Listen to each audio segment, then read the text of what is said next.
Okay, there's my mic. Okay. Um, were there any questions or comments?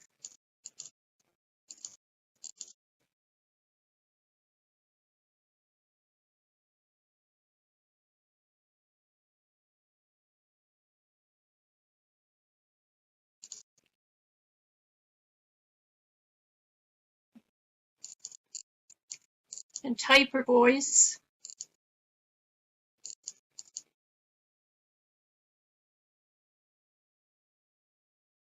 Well, Suman, I guess they could, except of course there's been millions and millions of dollars that have been put into recreating the Tolkien landscape. They have an agreement with Warner Brothers, and a lot of the textures and settings are directly out of the film. And it's a vast place. You can go for what seems like miles.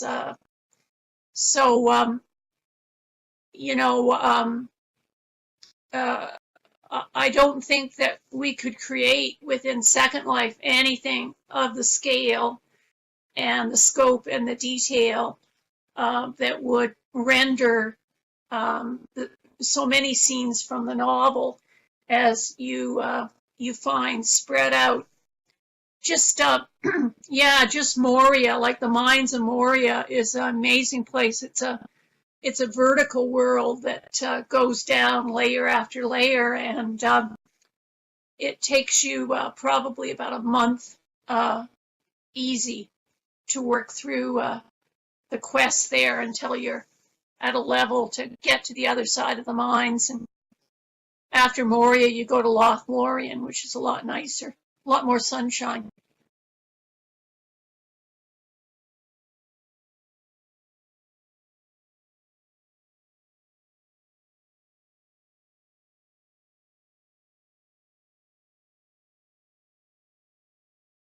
One of the things that's interesting within kinships, in our kinship, we have taken over an entire neighborhood of homes, and people in the kinship have taken on houses that are used for crafting resources and sharing of resources. So one home is for sharing ores, and one is for sharing wood, and one is for sharing hides and metals and so on. And so when you have something that you can't use, you take it to one of the houses and leave it there.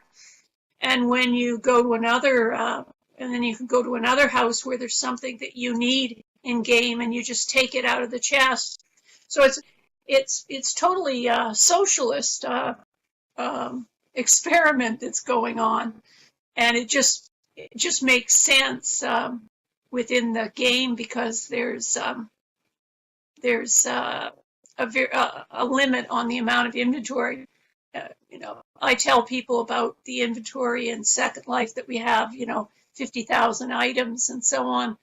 And there, you're lucky if you have 30 items in your bags. And you can have a vault, and I think in your vault you can put up to 90 things or something like that. So you're constantly having to think about, what do I absolutely need to get a hold on to, and what is just taking up space. And so it's a great accommodation to be able to share things among your kin.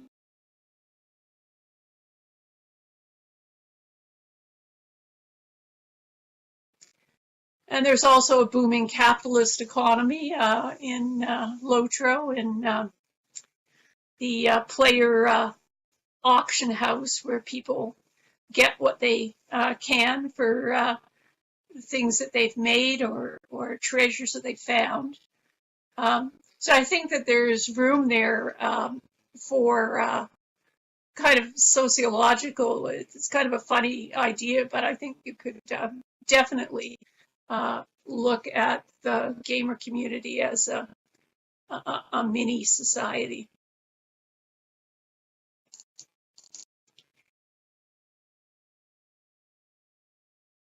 User creation is not user creation at the level of you know, what happens in virtual worlds. It's not set up to be there that way at all. If you've ever been, World of Warcraft has a crafting tier, you know, also, so it's similar. If you play World of Warcraft, you pick a craft and you collect resources and recipes, and you combine ingredients to make certain types of items which are able to be made by crafters at your level. So the items are all only items that are described in the game, and you're just finding the right ingredients to put them together. But being able to do that and to make a better set of armor for one of your friends, or some magical jewelry that's going to help them advance, is one of the nice social features in the game.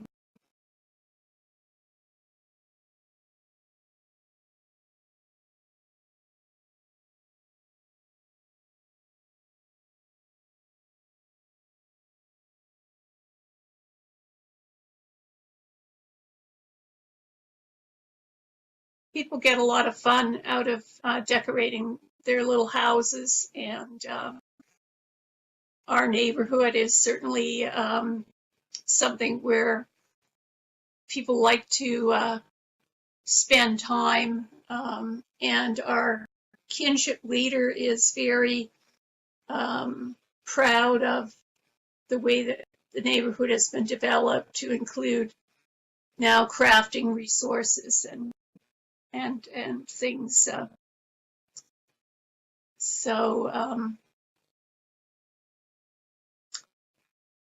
It's user creative in that way. I would say that what the users do create is an awful lot of festivals and events.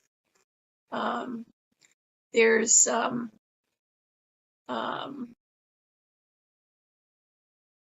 big music festival on Weathertop every year called Weatherstock, and there are, you know, players will find funny things to challenge them that weren't anticipated by the game designers.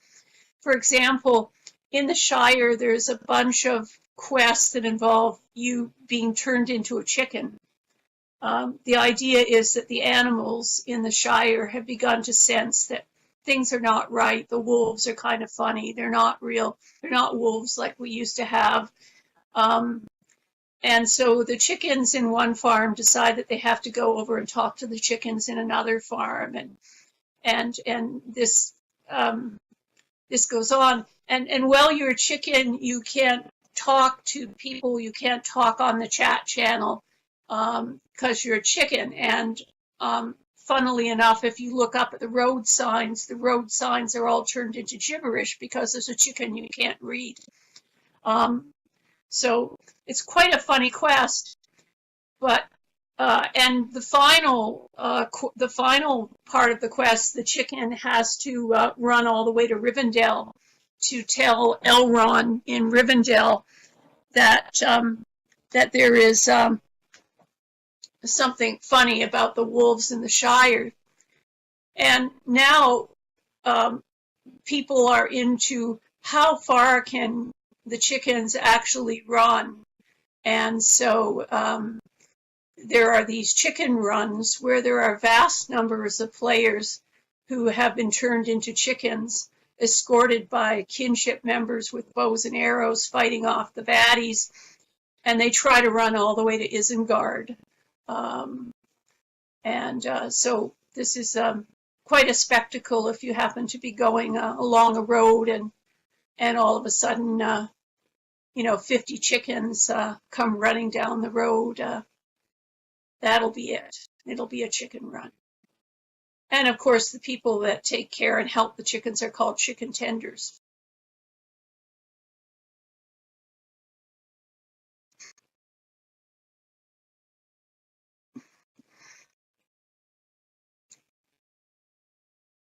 Exactly, yes. So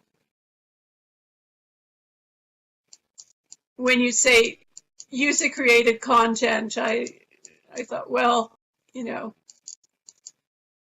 it's the festivals, it's the music, it's the events, and it's crazy quests that people think up. The game has a lot of sense of humor.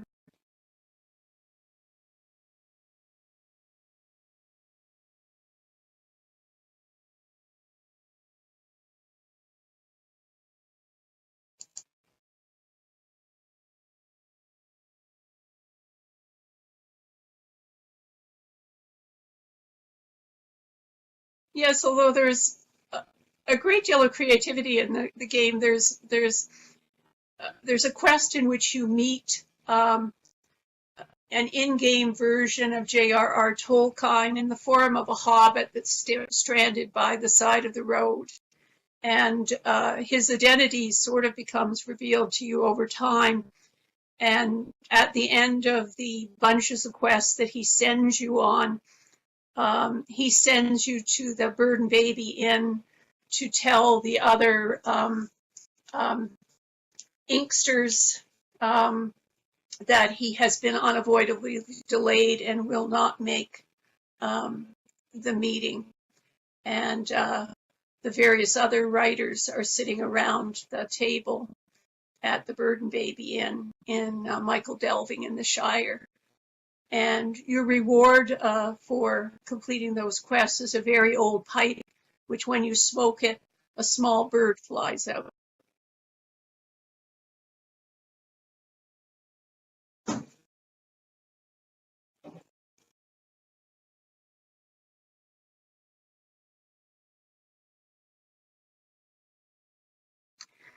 There's a really good, Maggie, I don't know if I've mentioned this to you before, there's a therapist called, I think his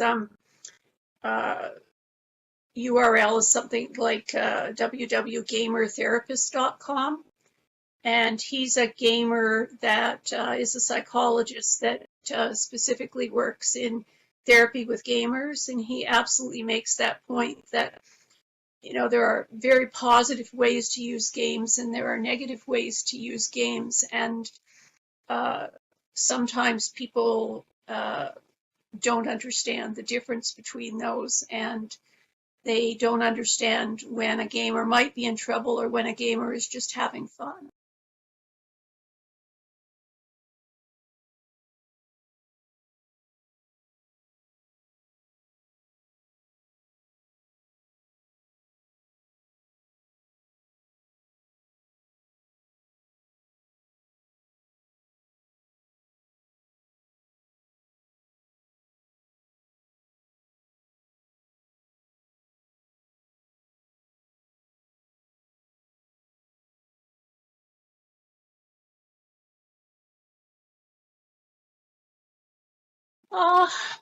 I'd say that probably Second Life has more supports for language learning than LOTRO. One of the things that is, sort of significant, I guess, in our kinship is that our kinship leader is deaf. And so we don't use voice, obviously, a lot in our fellowship quests unless she's not along. And she actually is a teacher of the deaf because we came out of a course where our kinship is really heavy on teachers and children's librarians. But And I think that um, people do tend to gravitate towards their language groups. We have people in our kinship who are not English speakers. But, you know, there are servers that are more on Euro time. There are more activity on Euro time. So people that speak the European languages tend to be on those servers more.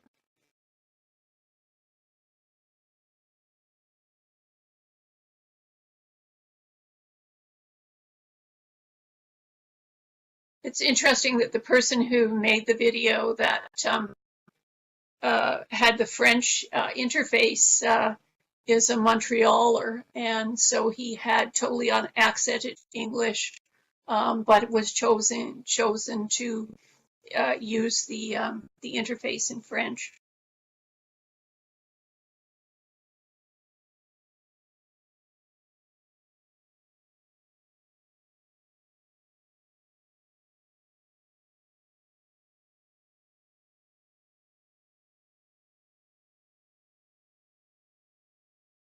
Well, it is in a way, although I'd say role playing in Second Life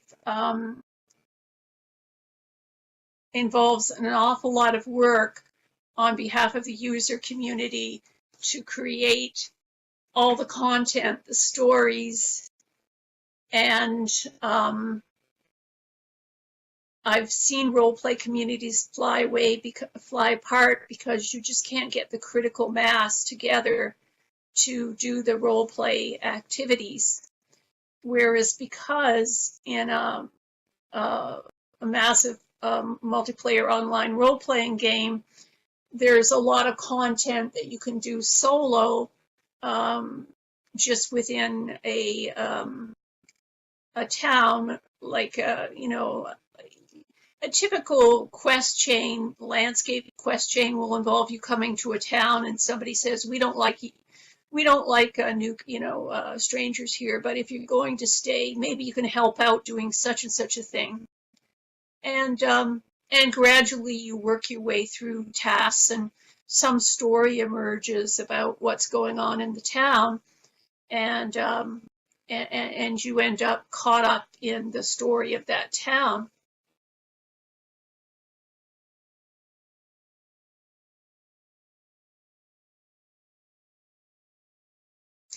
Yes, there's a lot of reading practice. There's also other skills that are exercised. I just completed a quest that I've done 2 or 3 times now.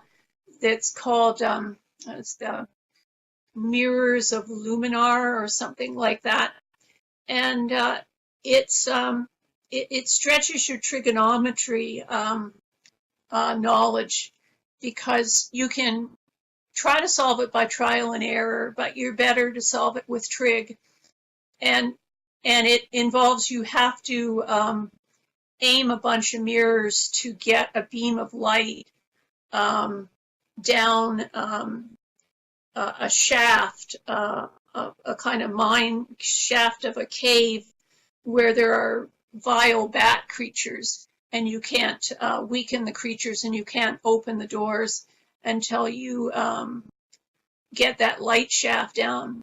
And there's like 3 or 4 mirrors that rotate in various ways on each of 5 levels, and on each of the 5 levels you're fighting monsters, so you don't want to have to come back and move a mirror the second time.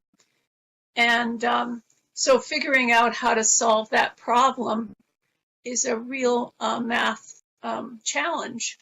And every time you decide whether this piece of armor is better than that piece of armor based upon a multitude of statistics, you're doing complex mathematical calculations.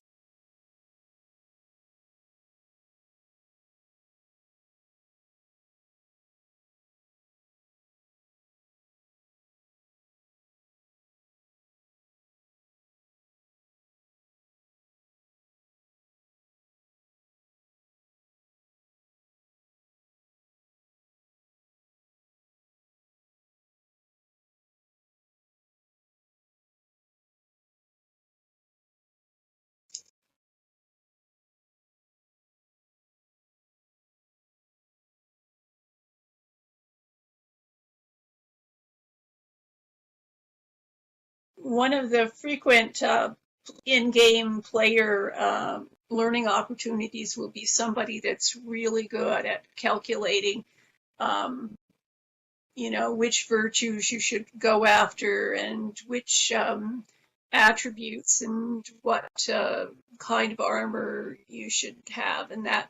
And we'll sit people down and talk about, you know, the best armor and virtues and jewelry for hunter class or something like that. And it'll be announced and people will gather in the Prancing Pony or something and listen to this expert talk about that subject.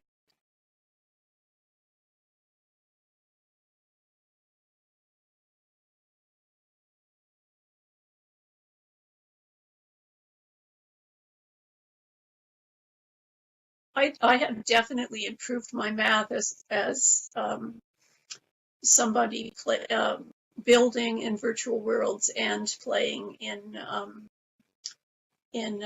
Lord of the Rings online. I'm a theater grad. I'm an artsy. I work in arts administration, but various people have taken me aside and said, you know, that it'd be a whole lot easier to build this thing in Second Life if you knew trigonometry, or this script would work a lot better with Eulers rather than, you know.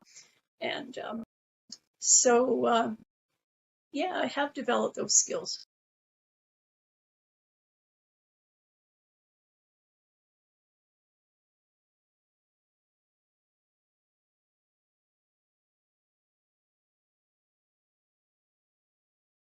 I love how sometimes YouTube just goes on to something, you go, oh, this is interesting. I saw a whole bunch of things on Minecraft today just because of that.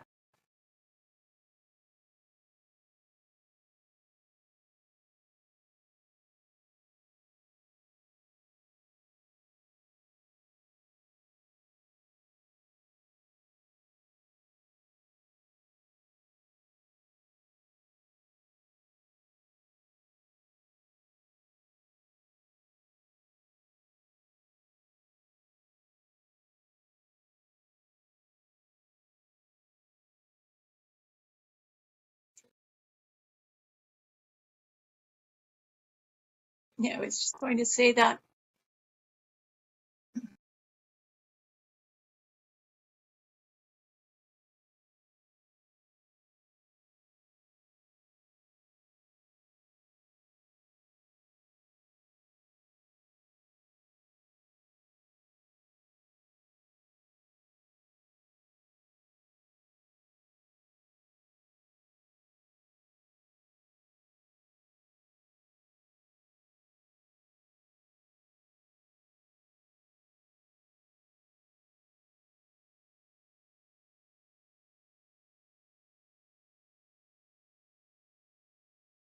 Okay, well, if you're ever in the Landraville server and want to play LOTRO and are on my server, definitely look up the Courserim Kinship.